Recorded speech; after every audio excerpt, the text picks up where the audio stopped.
पाठशाला में मैं आपका हार्दिक स्वागत करती हूँ। प्रिय श्रोता, परमेश्वर का वचन जीवित, पवित्र एवं सामर्थी है। आशा है कि आज के वचन से आपको आत्मिक लाभ होगा। तो लीजिए प्रस्तुत है ये संदेश।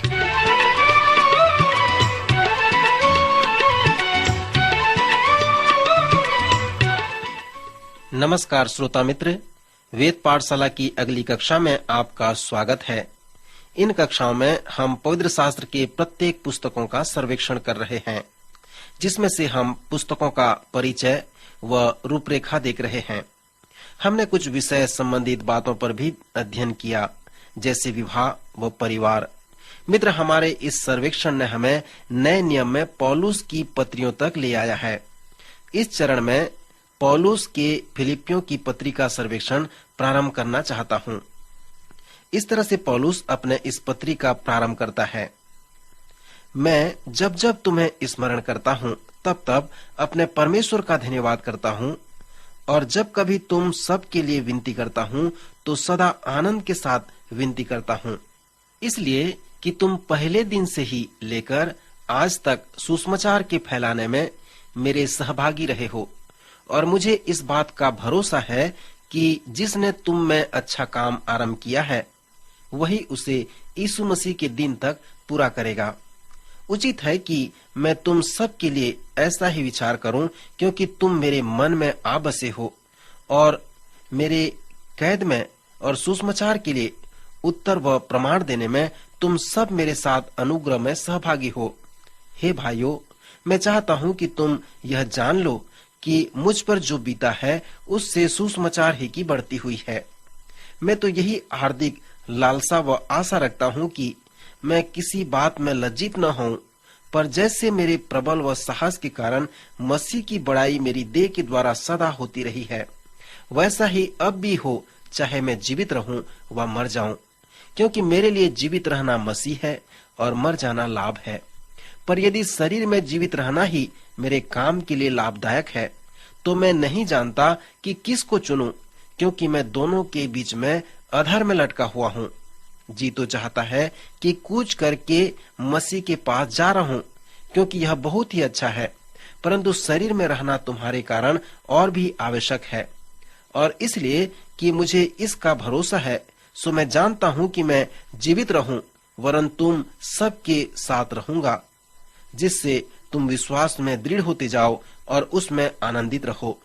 केवल इतना करो कि तुम्हारा चाल चलन मसीह के सुसमाचार के योग्य हो, कि चाहे मैं तुम्हें आकर देखूं, चाहे न भी आऊं, तुम्हारे विषय में यह सुनूं कि तुम एक ही आत्मा में स्थिर हो और एक चित होकर सुसमाचार के विश्वास के लिए परिश्रम करते हो। मित्र, क्या आपको स्मरण है कि फिलिपियों की कलीसिया का निर्माण किस प्रकार हुआ, जो प्रेरितों के काम के 16वें अध्याय में पाया जाता है।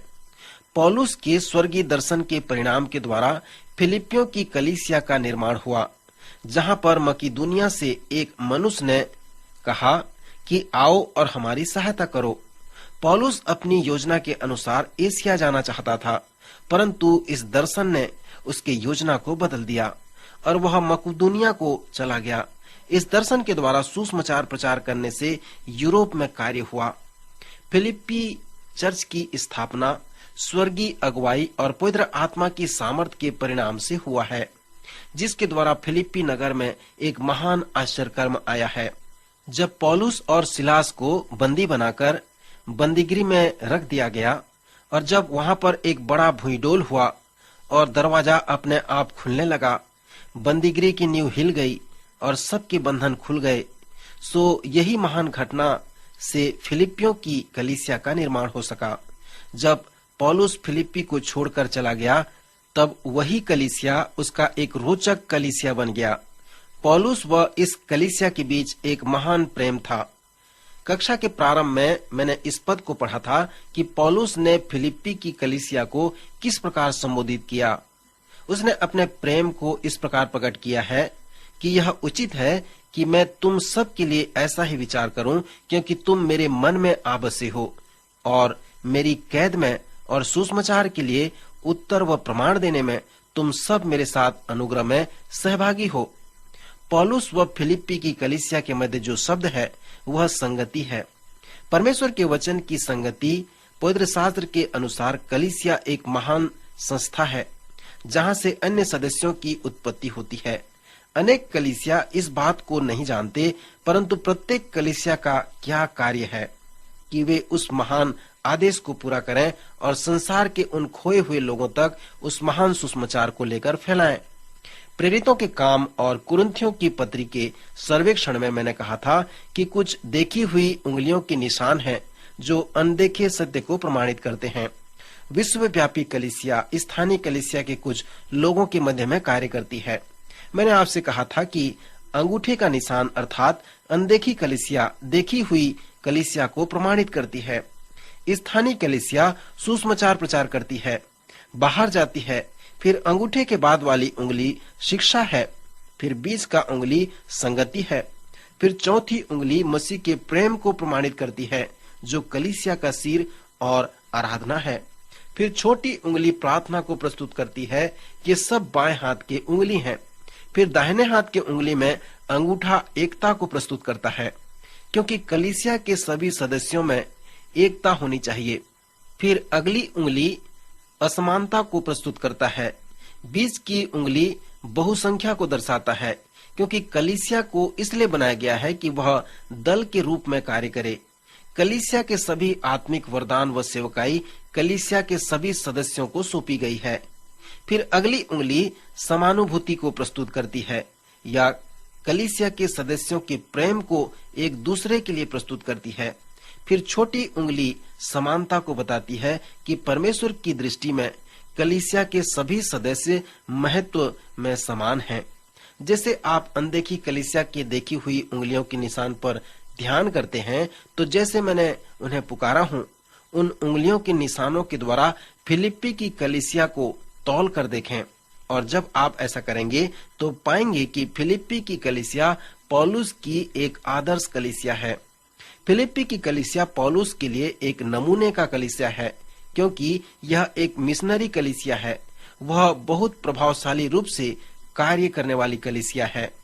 यदि आप फिलिप्पी के पहले अध्याय पर ध्यान करेंगे तो आप ये जानने पाएंगे कि पौलुस ने कितने बार यीशु मसीह के सुसमाचार के विषय में बताया है। पौलुस के अन्य पत्रियों से यह पत्री भिन्न है। हमने रोमियो की पत्री का सर्वेक्षण किया जो धर्म विज्ञान का श्रेष्ठ ग्रंथ रत्न है। पहला कुरिन्थियों का सर्वेक्षण किया जो पास्तरी श्रेष्ठ ग्रंथ रत्न है। दूसरा कुरिन्थियों में हमने पौलुस के सेवकाई के श्रेष्ठ ग्रंथ को देखा। इफिसियों की पत्री में हमने कलीसिया के विषय में महान शिक्षा का सर्वेक्षण किया। पर अब जब फिलिपियों की पत्री का सर्वेक्षण करते हैं तो उस पत्री का सर्वेक्षण करते हैं जो शिक्षा देने का पत्र नहीं है, परंतु पौलुस की पत्री फिलिप्पी की कलीसिया के लिए एक प्रेम पत्र है। फिलिपियों के लिए उसकी पत्री एक सुंदर, प्रेरणादायक, धन्यवाद देने वाला पत्र है क्योंकि फिलिप्पी की कलीसिया ने पौलुस को सहयोग दिया था। यद्यपि वे सहयोग देने के योग्य नहीं थे, फिर भी उन्होंने सहयोग किया। पौलुस ने कुरिन्थियों, इफिसियों, थिस्सलुनीकियों से सहयोग नहीं लिया क्योंकि वह ये विश्वास नहीं करता था कि वे आत्मिक रूप से मजबूत हैं और वे सही मन से देंगे। इसलिए पौलुस जब उन स्थानों में था तो वह तंबू बनाया करता था और उनसे सहयोग नहीं लेता था, परंतु जब पौलुस उन शहरों में लोगों के मध्य सेवकाई किया करता था तब फिलिप्पी की कलीसिया उसका सहयोग किया करती थी। इफिसियों, फिलिपियों, कुलुसियों और फिलेमोन की पत्री को पौलुस ने रोम के बंदीगृह से लिखा है, इसलिए ये पत्रियां जेल की पत्रियां कहलाती हैं। दूसरा तीमुथियुस भी जेल की पत्री है। पौलुस को रोम के बंदीगृह में 2 बार का अनुभव है। प्रथम बार में उसे सही रूप से रखा गया था, परंतु दूसरी बार में उसे यातनाएं सहनी पड़ी। सो दूसरे तीमुथियुस की पत्री को उसने जेल के दूसरे अनुभव में लिखा है और फिर जेल के इस दूसरे अनुभव के अंत में उसका सिर काट दिया गया। सो पौलुस की 5 पत्रियां हैं और जेल से लिखी गई हैं। सो जब वह फिलिपियों को जेल से पत्र लिखता है तो वह उन्हें धन्यवाद कहता है। फिलिप्पी के लोग एक बार फिर से पौलुस के पास उपहार भेजते हैं और जब वह उनके उस उपहार के लिए धन्यवाद करता है तो वह कहता है कि उसे किसी से उपहार पाने की इच्छा नहीं है, परंतु उसकी इच्छा है कि उनके लेखे में वो फल बना रहे। पौलुस जानता था फिलिपियों को उनके उपहार के लिए परमेश्वर उन्हें प्रतिफल देगा। इस पत्री के 4 अध्याय में पौलुस फिलिपियों को उनके उपहार के लिए धन्यवाद देता है और कहता है कि जो वस्तुएं तुमने मेरे पास भेजी थीं, उन्हें पाकर मैं तृप्त हो गया हूँ। वह तो सुगंध और ग्रहण करने के योग्य बलिदान है जो परमेश्वर को भाता है। श्रोता मित्र, जैसे आप इस पत्री को पढ़ते हैं जो फिलिपियों के लिए पौलुस का एक प्रेम पत्र है, तो उस पर ध्यान करें। पौलुस ने इफिसियों को सिखाया था कि कैसे वे मसीह में जीवन बिताएं, पर यहाँ फिलिपियों की पत्री में उसने एक महान उदाहरण दिया है। मसीह के अनुयायी होने के नाते वे किस प्रकार जीवन व्यतीत करें। पहले अध्याय का विषय है कि मसीह के जैसा जीवन व्यतीत करें। फिर दूसरे अध्याय में वह हमसे कहता है उसके नमूने के विषय में, उसके स्वभाव में जीवन बिताने के विषय में बताता है। पौलुस ने अनेक उदाहरण भी दिए हैं कि कैसे लोगों ने मसीह के स्वभाव के जैसा जीवन व्यतीत किया। सर्वप्रथम वह मसीह के उदाहरण को देता है, फिर वह अपने आप को उस उदाहरण में लाता है और वह अपने विषय में बताने के लिए संकोच नहीं करता और कहता है कि यदि तुम मसीह के जैसा जीवन बिताने के विषय में जानना चाहते हो तो मेरे पास आओ और मेरे साथ जीवन व्यतीत करो। उसने कहा कि परमेश्वर के अनुग्रह से मैं मसीह के उदाहरण का चेला हूँ। इसलिए यदि तुम जानना चाहते हो कि मसीह का चेला कैसे जीवन व्यतीत करता है तो मेरे पास आओ, मेरे साथ जीवन बिताओ। यदि कोई कहे कि आप मेरे घर में आकर मेरे साथ 6 महीना रहो और तब आप जानने पाएंगे कि मसीह का चेला कैसे जीवन बिताता है। सो यदि कोई इस प्रकार कहे तो मुझे आश्चर्य होगा, परंतु इस प्रकार कहने में पौलुस नहीं हिचकिचाया। उसने मसीह के स्वभाव को अपने जीवन में बनाए रखा।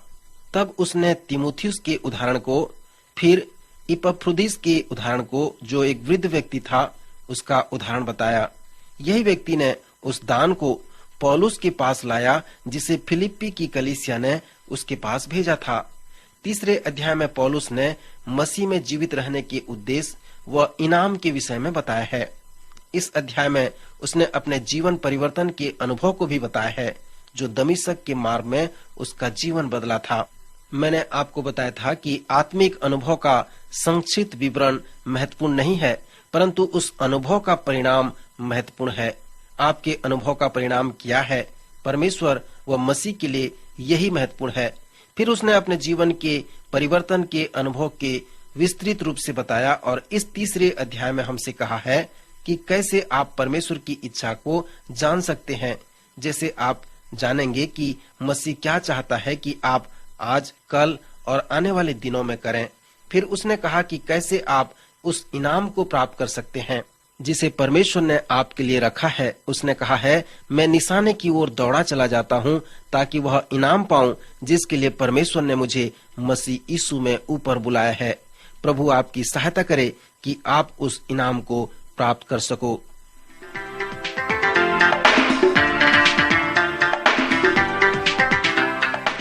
अभी आप सुन रहे थे कार्यक्रम वेद पाठशाला। श्रोता, हमें विश्वास है कि इस कार्यक्रम के द्वारा आपको आशीष मिली है। यदि इस कार्यक्रम के विषय में अधिक जानकारी प्राप्त करना चाहते हैं या बाइबल अध्ययन से संबंधित कोई प्रश्न हमसे पूछना चाहते हैं, तो आप हमें इस पते पर लिखें। हमारा पता है कार्यक्रम वेद पाठशाला, post box number 713, EN post, Faridabad 7। पता एक बार फिर सुन लीजिए। कार्यक्रम वेद पाठशाला, post box number 713, EN post, Faridabad 7। आज के कार्यक्रम का समय यहीं पर समाप्त होता है। अगले कार्यक्रम में आपसे फिर भेंट होगी। तब तक के लिए नमस्कार।